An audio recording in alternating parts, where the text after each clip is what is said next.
Welcome to the LeaderCast podcast, a weekly deep dive into the stories that transformed our guests into leaders worth following. I'm your host, Joe Boyd. If you've been enjoying the podcast, thank you so much for being a listener.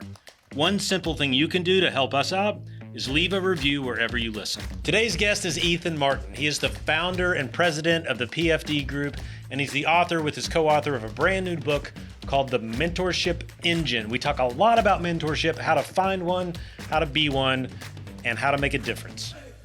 Ethan Martin, welcome to the LeaderCast podcast. Excited to get to know you today. Thank you, Joe. So grateful to be here. I love the great work you and your team are doing with LeaderCast. Thank you. Thanks. That's awesome.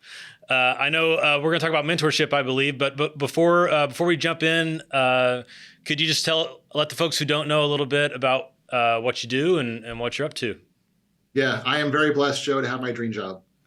I get to coach what I call mission-driven CEOs. These are leaders of companies of about 10 to 500 million in sales, and they are using their leadership. They are using their organization to make the world a better place, to transform their community. These are all for-profit businesses, but they're focused on a great culture, on really taking care of their people so that everyone they touch can flourish. I love that. And hey, maybe towards the end, you can just mentor me for 10 minutes. Maybe that could be our podcast. I'll put you on the spot. We're always learning. So that's one of the fun parts about this. God knows I need it. So, okay. So I want to hear a lot about that here as we go. I know you have a book that just came out, right? Yeah, our book is called The Mentorship Engine. Okay. And one of the things that I'm just so grateful for, I would never be here today, Joe, if it wasn't for the great mentors I've been blessed to have throughout my life. I grew up in the Boston area, and I fell in love with aviation at a very early age. And my parents, Joe, they were brilliant. I don't think they realized they were doing this, but I was 13, 14 years old, and I wanted to learn how to fly. No one in my family flew, and my parents were great. And they said, Ethan, if you want to learn how to fly, we'll let you do that. Because some of my friends' parents said, boy, that must be really dangerous flying small airplanes, right? And my parents had this vision, almost I think at a subconscious level, to say, hey, this would be a great way to ignite a little entrepreneurial passion in our son, because learning how to fly is not a cheap endeavor. And so I learned early on how to become an entrepreneur and really benefit from those who had gone before to kind of learn from their wisdom and what was possible. That's awesome. It's usually a mentor who comes along that gives us what we need. What would have been a treasure for you early on, and then what was standing in the way to kind of get that? Yeah, so I think I had this crazy desire to want to travel, to want to fly airplanes. I'd had a copy of Flight Simulator. And so I started teaching myself at an early age, but I didn't have the resources to fly. And it seemed like even back then in the early 90s, I needed $10,000 to get my license. Yeah. How do you go about doing that? And so it was mentors, first of all, that just showed me, yes, it's possible to achieve this. So for me, it was so important to have these role models out there to say this is possible and help me break down this process. But also early on to say, with a passion for aviation, there were so many different paths I could then go down, Joe. I think I wanted to be an entrepreneur, even though I didn't come from a family of entrepreneurs. And so I was fascinated by these different leaders in the Boston area. How did they get started? How did they choose their path? What was it that they loved about their roles? What were some things they might want to change? Yeah. And so I was so grateful to have that kind of side-by-side mentoring with these deep, authentic relationships. And one of the things I've enjoyed about your podcast, I had a chance to listen to some of your previous guests. Yeah. Someone talked about, it may just be someone that taps you on the shoulder. It may be just kind of this passing occurrence. And as I was thinking about our time together, remember all the way back to when I was in first grade, we had just moved to a new town. I was at a parade, and it's one of my earliest memories. I had this balloon that I was cherishing at this parade. I had this little balloon, and all of a sudden it popped. Yeah. And I just had this really vivid memory of what just happened. My balloon's gone, and this really nice lady just walking up and saying, take my balloon. Yeah. No reason, no nothing, just purely giving, purely serving. I remember being wow, why did she do that? There was just a desire to love and be there, right? And so that just so impressed me of what does it mean to be generous in our lives, even at an early age? And for me, I've always been fascinated by how do we lead from abundance? Yeah. How do we lead from these models where everyone can win? And for me, mentoring has been this incredible model to both benefit so much from my mentors that showed me so early on what might be possible in life, but also to be able to mentor really interesting, diverse leaders, many of whom have come from very different backgrounds than me. and realize even though our backgrounds may be very different, even though we may look very different, our circumstances may be different, if we are committed to leading, if we are committed to serving others, we are so much better together. Yeah. I would be shocked if that lady remembered giving you her balloon, right? So it's the things that we just sort of naturally do as leaders that can have a ripple effect that we'll never know, because especially often when we're younger, we're just so hungry for affirmation or direction or encouragement, and that can come obviously that can come from a formalized mentor relationship, but leaders kind of they mentor as they go, right? Well, and we're always being watched. What are we modeling? Yeah. How are we treating people? I mean, I think everything, it's such a privilege to be a leader. And I've so enjoyed, I felt almost this calling to be around a very diverse, different group of leaders. I think part of it is this kind of passion for travel. Mm-hmm. And so one of the things I was able to do many years ago is there was a young Jamaican American named Barrington Irving. He shared my passion for aviation. And to me, aviation is this incredible sandbox to see what's possible to explore. But historically, it's not been a terribly diverse community. Right. A lot of people in aviation look just like me. And so as we think about kind of demographic trends and growth and opportunity, I've always been passionate. How do we bring in more people in aviation? How do we share this incredible hobby, this incredible opportunity? And so back in about 2005, I came across this young Jamaican American named Barrington Irving, who had grown up in one of the toughest neighborhoods in Miami, just really challenging school system, a lot of violence. Really, the only paths out of that were to be a professional football player or sell drugs, be an entrepreneur in that space. Right. And Barrington had benefited from an early mentor that said, hey, I think you might be a pilot. You might be able to do this. And he said, I don't want to be just a pilot just for me. I want to show other young people what can they do with their life. Yeah. And I read this tiny article about Barrington, Joe, and it was one of those, like, you don't read many articles like that. So I reached out to Barrington and said, how can I help? Yeah. I benefited from these great mentors and got to know Barrington and realized early on his commitment to serve others. It was not about breaking records. And ultimately, he flew around the world at age 23, which is a huge achievement of itself. Yeah. What I was most proud of is he brought 500,000 students along with him. Wow. Learning about math and science and geography. He's an incredible storyteller. And what I learned from Barrington is he had no resources. He had no background. He had no track record. But he had this incredible commitment to loving and serving others, and this faith and this vision that he would just literally not take no for an answer.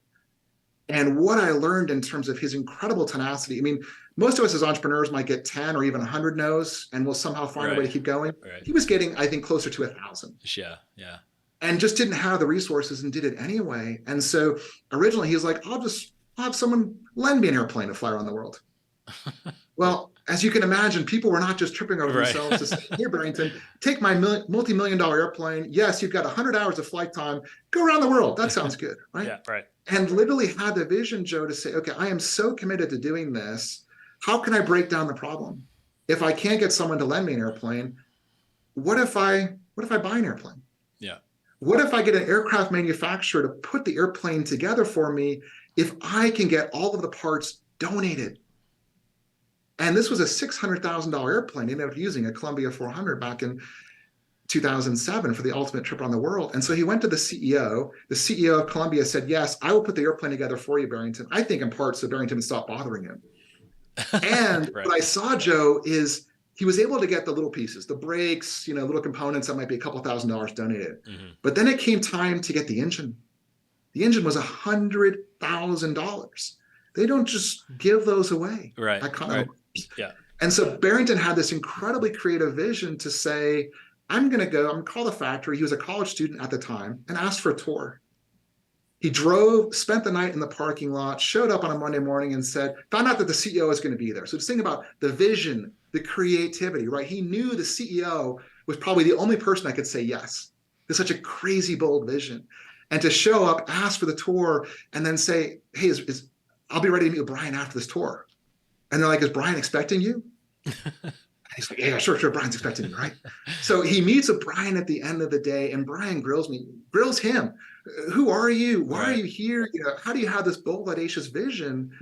And was so impressed a week later, gave him the engine. Wow, that's awesome. And then Brian started inviting him to these speaking events, and I would do the same thing in Colorado because Barrington had this incredible gift to connect with young people, to be so authentic, to be so inspiring. And I think that's what really motivated all of us who are kind of mentoring and serving Barrington, but also we all got to learn from him because that sense of grit and vision and tenacity was just infectious.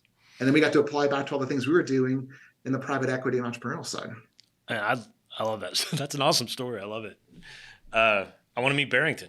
Can I meet Barrington? You absolutely should. And what I love, Joe, is, here's a great, another just mission-driven leader. Today, he's built one of the most successful for-profit education companies. Because he had this vision growing up where he grew up in Miami. Yeah. Education was tough. Yeah. He might not have had, the best teachers. They might not have had all the resources they needed to do their job. And so Barrington then took everything that he kind of learned in aviation and kind of the hands-on experiential learning that was so effective and said, how can I use technology to make the most under-resourced teacher a rock star? And has led this company called The Flying Classroom that uses video, these amazing stories to bring all of these concepts to life for students in a lot of inner city, underserved communities all over the U.S. It's just been awesome to see. I love that. Well, we'll get Barrington on next year. Producer Mo, you on that? All right. Mo's the voice you hear every once in a while from behind the scenes. So it does lead me to a question, though, because it's a question I get asked often from usually younger leaders, like maybe in their 20s. And I remember when I was that age, I desperately wanted a mentor. I can remember I used to journal a little more than I do now back then. And whenever I put goals for my year, one was find a mentor. But obviously I think the cleanest way to find a mentor relationship is for the mentor to initiate it, right? Like you did with Barrington, to reach out to someone that you feel like you might be able to help. And obviously the other person needs to want that. But it is harder, more intimidating to be the one that needs mentorship and to approach someone and ask for that. So since you've kind of devoted a large part of your life around mentorship, I'm curious what your advice is to folks that know they need a mentor but don't know where to start. And I found in my life, even sometimes I would ask for someone to mentor me and they would say yes, but it would still be on me to set the meetings and set the agenda, so what's your best advice when someone knows they need it and just they can't find that fit or they don't know what to do? Yeah, so I love where you're beginning, Joe. I highly recommend begin with that question. Yeah. And maybe this future mentee is journaling on, what would it mean to have a great mentor? What are those things that I want to get out of the relationship? But what also can I give to the relationship? What can I do to pay it forward for that mentor? Because many mentors, I think, really enjoy that privilege of being a mentor, just like the privilege of being a CEO. Yeah. And so I would say being intentional and just open. One of the biggest life-changing mentors in my life was a CEO in the Boston area named John Wood Jr. I met John when my mom was chatting with his wife at our swim club. Yeah. And Mary Kay was talking about John loves flying. He was a flight instructor. And he had two daughters that didn't share his passion for aviation. And here was my mom with a son who was really passionate about aviation without a father who was in the industry, or any exposure to it, right? So kind of this openness around mentoring. And so grateful. John ended up being a mentor for 30 plus years of my life until he passed away 2 years ago. And just incredibly close on the flying side, on the life side, on business, right? And I think his relationship, I think it's Jim Collins talks about in Beyond Entrepreneurship 2.0. A great mentoring relationship, a great friendship is where both people feel like they're getting more out of the relationship. Right. So I'd encourage kind of the mentee to kind of think about being just as generous back to the mentor or others as that mentor is being to them. And early on, trying to figure out, even if they're in their 20s or 30s, who can they start mentoring? Yeah. Who's potentially falling behind them? And I think I think we're all ready almost at any point in time to be a great mentor, but start now. Start giving first and be open, because it may be just a conversation you have sitting next to someone on an airplane with some great questions they ask, or it may be a 30-year plus friendship. They both can be fantastic. And there's dating might be a terrible analogy, but sometimes it could be one great lunch that you learn something from someone, and it doesn't have to be the mentor for the rest of your life, right? But it probably usually starts with that, with reaching out with that lunch. And I think just being prepared, come with a great list of questions for them, really value their time. Yeah. Even if you're younger, you probably have some sort of experience even to give back to the person that you may think knows everything. Well, and it gives your kids now a chance to connect with their grandparents. Yeah. These are just really important relationships. I think that's part of why Ramsey and I have been so passionate about mentoring. Ramsey is my co-author on the Mentorship Engine, because what we've seen in the work we've done, mentoring is so powerful. And CEOs really have a unique role to play in that mentoring relationship, in terms of only the CEO can set the culture for an organization. And oftentimes, when I first start working with a CEO or speaking to a CEO, Joe, they have some kind of higher calling that they're thinking about. Mm-hmm. I think a lot of us are taught by a society, we need to wait till we're 60 or 70 to really make that impact, to make that difference, right? Mm-hmm. And what I see is with great CEOs, with great entrepreneurs, we can be serving now. Mm-hmm. We can be fueling that legacy now. I had the chance, one of the great mentors and investors I worked with was Morgan Niels, founder of Fisher Imaging, helped untold number of people with the medical device that his company created. But one of the most moving experiences I ever had, Joe, was going to his memorial service. Absolutely packed, not a parking spot available. And all of these different people from the Denver, the Colorado business community, was also a really avid skier up in Vail. So all these different communities coming together, and speaker after speaker articulating how Morgan, as an entrepreneur, had this calling, I think probably at least the second half of his life, to make a positive difference on every person he came into contact with. And I can think of no greater tribute to Morgan, to his family, to everyone he touched, than just hearing all these incredible stories of just how generous Morgan was as a mentor, as a father, as an investor, right? And that's why we really felt kind of called to write this book, because I believe as CEOs, we can set that culture of really mentoring.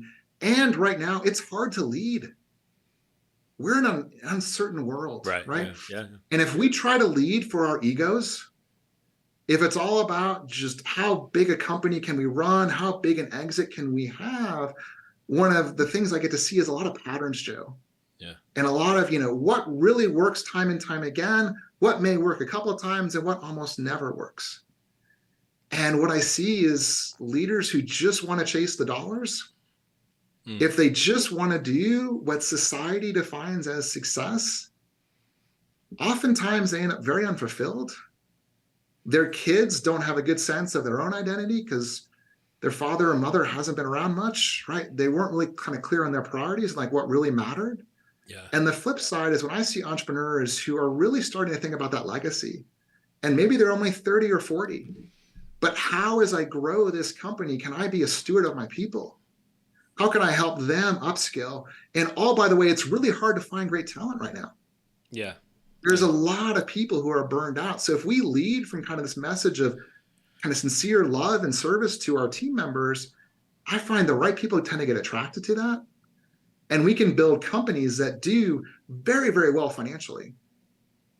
But that is just a byproduct of having a great strategy, having this mission of service, and having so much more fun along the way. I use the phrase, I don't know if I'll always use this phrase, there might be a better one, but I tend to say human-centered or human-focused leadership, which you shouldn't even have to say, because you only lead people. You don't really lead organizations or companies or movements. You're just leading individual people. But I think so much of leadership has been turned into something other than seeing a human being in front of you and kind of helping them get where they need to go. And so for LeaderCast, when people ask what differentiates us, all I know to really say is like, look, there's other places that can help you be more successful. But our lane is human-centered leadership, because I get more excited when someone tells me, I've been part of LeaderCast and using your stuff, and it's actually been great at work, but I think I'm a better husband and and dad because of this stuff too. And that taking it home is what gets me really excited, because then you really start to make a difference in people's lives, I think, Well, and that holistic part, I think, is so important. Yeah. If one part of our life isn't working, how do we lead effectively in those others, right? Yeah. If we're the, poster child of the world's greatest CEO, but we never see our family, are we being a great spouse? Are we being a great parent, right? And what I see is with the right leader, you can do all of this well, but it's hard, right? We're so much better off not trying to do it alone. I mean, one of the, to me, really telling parts of this was leading throughout the pandemic. with all the uncertainty, right? How do you be consistent to that culture?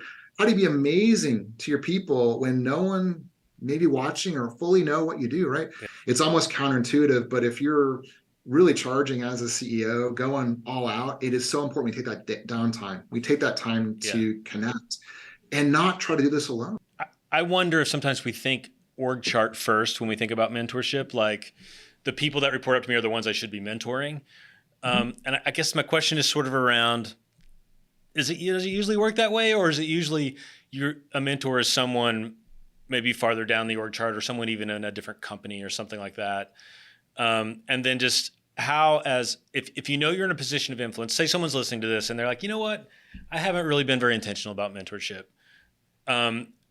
How, on that side of things, how do they decide who to start actively mentoring versus just leading or managing them? What I find is everything begins and ends with the culture of the organization, which the CEO is in a unique position to steward and be accountable for, and the composition of that leadership team. Making sure that we have the right people in the right seats that both really match the culture, because every client we work with has got their unique culture. They're going to be different than other organizations. So it's really key that these leaders, I think of them as the parents of the organization. They've got to fit the culture well, and they've got to be highly performing.